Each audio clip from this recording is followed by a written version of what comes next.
of decree and declaration. which is power of decree and declaration. इसका मतलब यह है, decree का मतलब होता है आदेश देना, And decree means to give instructions. और declaration का मतलब है घोषणा करना. And declaration means to declare. Hallelujah. Hallelujah. आप सब लोग मेरी तरफ देखेंगे, इधर देखिए. आप अभी कोई भी लिखिए मत. Don't try to write it down. जब मैं बोलूंगा तब लिख लेना. When I'll ask you to write, just then write it down. और यदि आपको लिखना है तो YouTube पर sermon सुनकर फिर से लिख लेना. If you want to write it down, just later on watch on YouTube and then you can write it down. Bible में घोषणा करना और आदेश देना इसका बहुत महत्व है. You know, in the Bible, to declare and to decree, it is very important. आपको पता है, जब मैं कई बार प्रार्थना करते हुए कहता हूँ, I decree and declare in the mighty name of Jesus. You know, many times I pray and tell that I decree and declare in the mighty name of Jesus. मुझे नहीं पता है कितने लोगों के दिमाग में ये प्रश्न आया होगा कि पास्टर क्यों बार-बार बोलते हैं I decree and declare.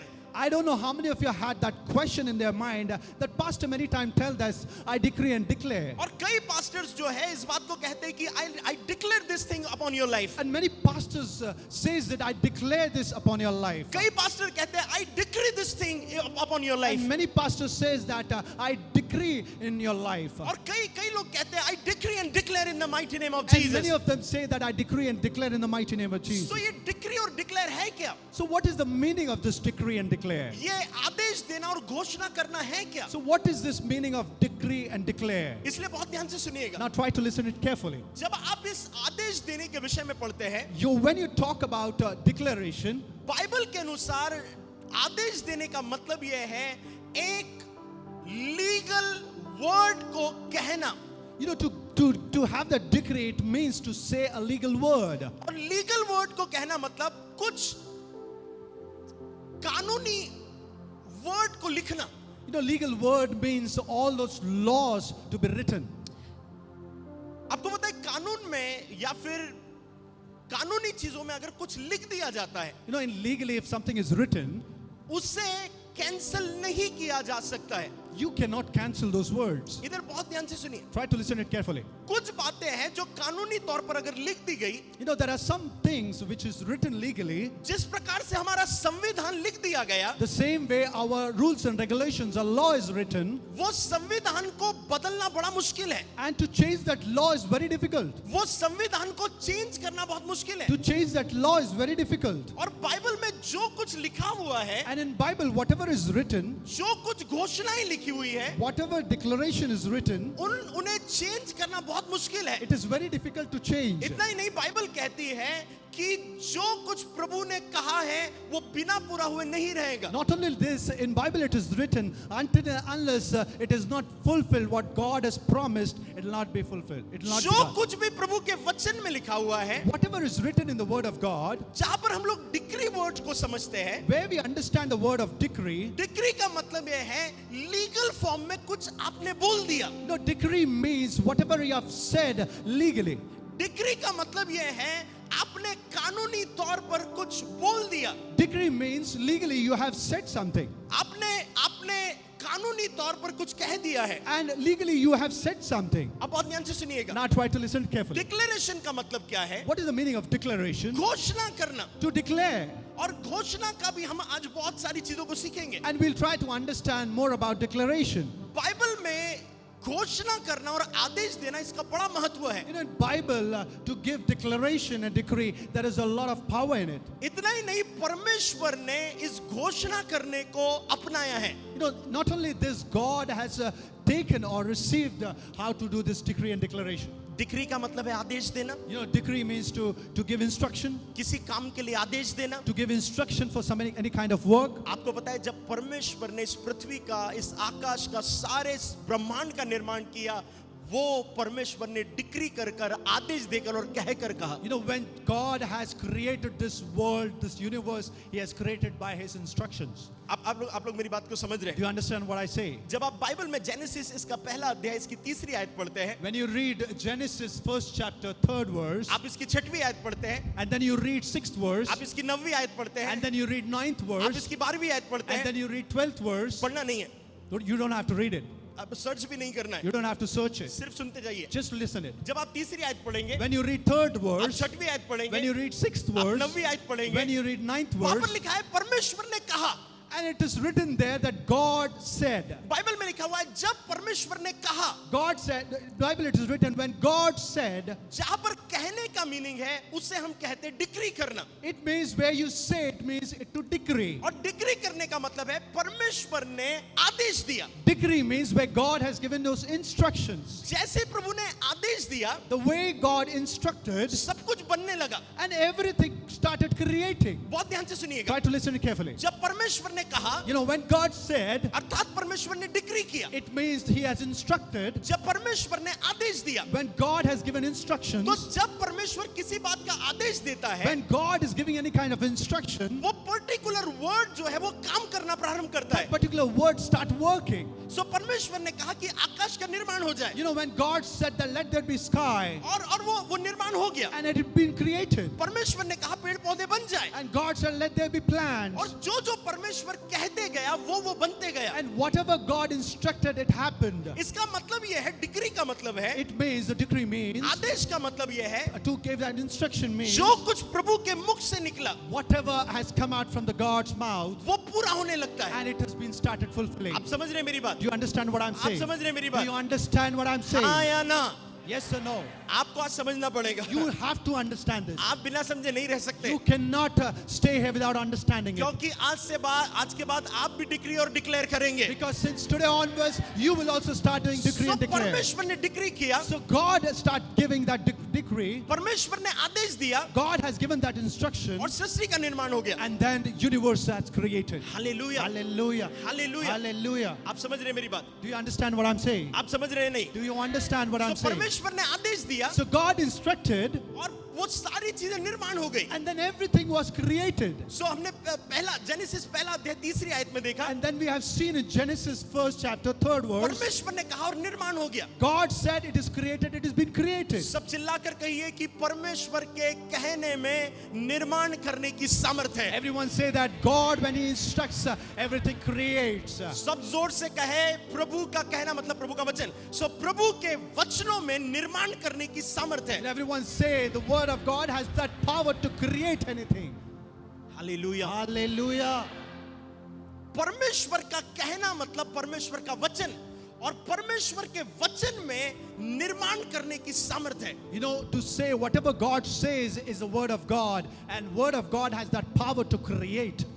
और आपको पता है बाइबल में वो सेम अथॉरिटी खुदा ने हमें दे दी. You know, the same authority according to Bible God has given to us. कुछ लोगों को डाउट हो रहा होगा, You know, some people will have that doubt. कुछ लोगों को लग रहा होगा कि प्रभु ने इस पृथ्वी पर क्या हमें अथॉरिटी दी है. You know, some people will think that whether God has given that authority in this world. हम लोग बहुत जल्दी जल्दी कुछ वचन पढ़ने वाले हैं, And today we are going to read some chapters, मगर आपको लिखना भी नहीं है और बाइबल में देखना भी नहीं but है. you don't have to write it down and you don't have to see. हम सिर्फ स्क्रीन पर लगाएंगे, We'll place it on the screen. और मैं चाहता हूं कि आप सिर्फ देखें और समझें. And I want to see and just understand it. सो परमेश्वर ने जब मनुष्य को बनाया, So when God created people, परमेश्वर ने अपने हाथों से बनाया, God created by His own मगर hand. उसके अलावा जो कुछ बनाया वो आदेश देकर बनाया. And rest everything else what He created by His instruction. और फिर प्रभु ने मनुष्य को बनाने के बाद मनुष्य को authority the. And then when God created human beings, He gave that authority to those. जब आप जेनेसिस चैप्टर 1 वर्स 28 पढ़ते हैं, When you read Genesis chapter 1 verse 28, जब इस आयत को आप पढ़ते हैं, when you read this verse, Bible के अनुसार लिखा हुआ है कि परमेश्वर ने वो अथॉरिटी जो है वो आदम और हवा को दी. you know, according to Bible, it is written there that God has given that authority to Adam and Eve. Hallelujah. Hallelujah. Bible में लिखा हुआ है, और परमेश्वर ने उनको आशीष दी And in Bible it is written, God has blessed them, और उनसे कहा फूलो फलो और पृथ्वी पर भर जाओ, and God said that you should be blessed and spread it around the world. और उसको अपने वश में कर लो.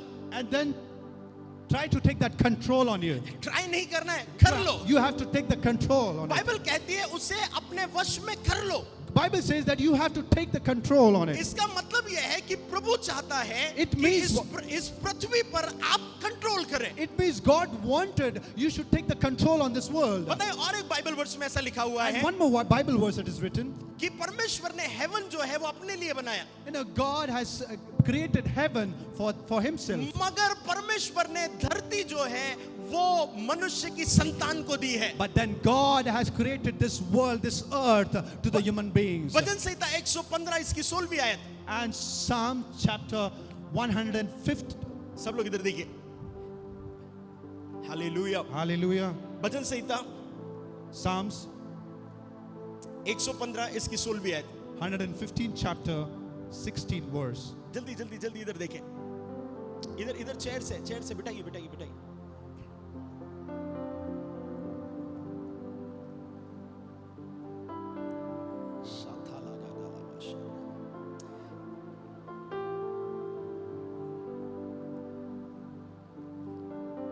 सो परमेश्वर ने जब मनुष्य को बनाया, You know, when God created human beings, परमेश्वर ने कहा कि इस पृथ्वी के जीव जंतुओं पर अधिकार कर लो. you know, God instructed that you need to take the control on this earth. जब भजन संहिता 115 इसकी 16वीं आयत पढ़ते हैं, And Psalm chapter 115 and 16th verse when we read, Bible में लिखा हुआ है स्वर्ग तो यहोवा का है, the heavens are the heavens of the Lord, परंतु पृथ्वी उसने मनुष्य को दी है. but the earth he has given to the children of men. अंग्रेजी में लिखा हुआ है मनुष्य के पुत्रों को दी है. But the earth he has given to the children of men. सब लोग इधर देखिए. Try to look at me now. आपको पता है परमेश्वर ने धरती जो है वो आपके और मेरे हाथ में दी है. You know, God has given this earth under our control. मुझे कुछ ऐसे कहने दीजिए कि परमेश्वर को यदि अभी कुछ भी पृथ्वी पर करना है वो स्वयं नहीं करता है, वो आपके द्वारा करता है. No, let me tell you like this. When God has to do some changes in this earth, he tried to do it through you. परमेश्वर को इस पृथ्वी पर कुछ भी करना है, And if God wants to do anything in this earth, प्रभु वो directly नहीं he करेगा, cannot do directly. मगर परमेश्वर आपको और मेरा इस्तेमाल करके उसे करना प्रारंभ करेगा. And God will start doing through you and me. क्योंकि बाइबल कहती है कि परमेश्वर ने आकाश जो है स्वयं के लिए बनाया है, मगर पृथ्वी जो है आपके और मेरे हाथ में दी है. Because Bible says that God has made heaven for himself and this earth for you and me. अपने पड़ोसी को हाथ लगाकर बोले पृथ्वी आपके हाथ में दी है. Tell your neighbor that this earth is in your hand. वो बोल रहा है मेरे बच्चे मेरे हाथ में नहीं है, तुम पृथ्वी की बात कर रहे हो. Hallelujah.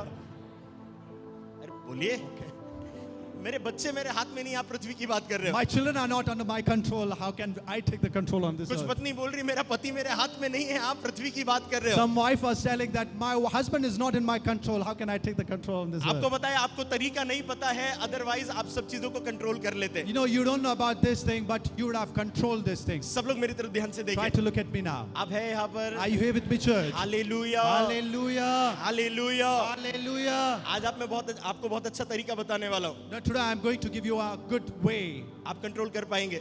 You can control it. अपने पड़ोसी को देखकर बोलो परमेश्वर ने स्वर्ग अपने लिए रखा है, Look at your neighbor and say that God has given this earth for us. मगर पृथ्वी मनुष्य के पुत्रों के लिए है.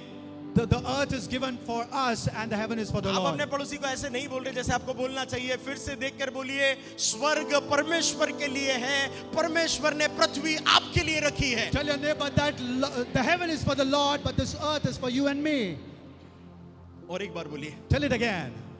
आपके पड़ोसी को जब तक नहीं समझ में आता बोलते रहिए. Tell your neighbor again. The heaven is for the Lord and for the earth is for you and बोलो me. स्वर्ग में अधिकार प्रभु का है, And in that heaven, God has that authority. मगर पृथ्वी आपके लिए दी गई है. But then this earth is given for you. Hallelujah. Hallelujah. Hallelujah. Hallelujah. Hallelujah. Hallelujah. सो जब प्रभु को पृथ्वी पर काम करना होता You know, है, when God wants to do any kind of work in this earth, अब प्रभु डायरेक्टली काम नहीं करता. now God never do directly. परमेश्वर कहता है कि तुम काम करो, You know, God says, now you work. तुम काम करो. You work on it. अब बहुत ध्यान से सुनिए. Now try to listen carefully. यीशु मसीह अपने चेलों के साथ नाव में जा रहे थे, And when Jesus was traveling in that boat with his और बाइबल disciples, कहती है कि यीशु मसीह जाकर नीचे वाले स्थान पर सो गए. and Bible says that Jesus went the backside and he slept there. और बाइबल में लिखा हुआ है कि वहां पर आंधी और तूफान आया, And the Bible says there was storm and wind. और जब आंधी और तूफान आया तो चेले डर गए, And during that situation, disciples were afraid. और चेले डर कर क्या बोलने लगे पता है? अरे जाकर यीशु मसीह को उठाओ, यीशु मसीह सो रहे हैं. And all those disciples were telling each other, go and wake Jesus up. और वो यीशु मसीह के पास जाकर बोलते हैं यीशु मसीह हम मरे जाते और तू सो रहा है. And then one of them went near to Jesus and tell that, please try to wake up. Hallelujah. Hallelujah. आपको पता है यीशु मसीह उठे You know, Jesus Christ woke up. और यीशु मसीह कहते हैं, हे अल्प विश्वासियों, मैं तुम्हारे साथ कब तक रहूंगा। And Jesus said, you not believers, how long I'll stay with you. इसका मतलब ये था यीशु मसीह वो आंधी को स्टॉप नहीं करना चाहते थे। It means that Jesus himself doesn't want to stop that storm and wind. यीशु चाहता था कि उसके चेले आंधी को, तूफान और को शांत करें। Jesus wanted his disciple to stop the storm. मेरा एक बात मुझे नहीं समझ में आती, And one thing I don't understand. पानी पर चलने वाला यीशु, You know, Jesus who walks on water. उस स्त्री, वो एक स्त्री जिसके 5 पति थे, जिसके साथ रह रही थी, वो छठवें व्यक्ति के बारे में पता करने वाला यीशु, You know, Jesus who knew about that lady who had 5 husbands and the 6th person he knew about सारी it. चीजें दूर से पता कर लेता है, मगर आंधी चल रही और सो रहा है। And everything he can knew about it before what happens, but then during this storm and wind, he was sleeping there. सो मैं हर समय कहता हूँ यीशु मसीह सो नहीं रहा था। But then let me tell you like this, Jesus was not sleeping there. यीशु मसीह intentionally सोने का नाटक कर रहा था। Jesus was intentionally sleeping there by acting on it. आप सुन रहे हैं मेरी बात? Do you, क्योंकि प्रभु चाहता था कि चेले उठकर आंधी को शांत करना सीखे। because Jesus wanted his disciple to wake up and stop that wind. और यीशु की डिजायर आज भी नहीं बदली है, वो आज भी चाहता है उसके चेले जो उसकी संतान बन गए हैं, वो आंधी को डांटे और शांत करे। Even today itself, Jesus' desire is that his disciples should stop those storm and wind. मगर प्रॉब्लम क्या पता है? But the problem here it is, जिनको आंधी शांत करना है वो परमेश्वर से बोल रहे, प्रभु आंधी शांत कर दो, those who want to stop those wind and storm, they are telling God to stop it. प्रभु मेरी प्रॉब्लम ठीक कर दो, And God, try to deal with my प्रभु मेरी problems. समस्या ठीक कर दो। God, please try to sort out my problems. मगर यीशु क्या बोलता है पता है? But then what Jesus is telling, मैं ठीक नहीं कर सकता, I cannot do it क्योंकि वो अधिकार मैंने तुझे दिया है। because the authority I've given to you. आपको पता है डिक्री और डिक्लेयर करने का मतलब क्या है? You know the meaning of decree and declaration. जब आप प्रभु के वचनों को उठाकर अपने सीजन और अपनी सिचुएशन पर डिक्लेयर करना You प्रारंभ know, करते when हैं, you take out those word of God and try to declare unto your situations. पड़ोसी को बोलो यीशु मसीह तेरी सिचुएशन में सो नहीं रहा है। Now tell your neighbor that Jesus is not sleeping at your situation. यीशु मसीह आपकी सिचुएशन में सो नहीं रहा है, Jesus is not sleeping in your situation. वो वेट कर रहा है कब मेरी संतान उठ करके वो आंधी और तूफान को खुद डांटेंगी। You know, he's waiting for his children when he or she will wake up and stop those winds and storm. आपको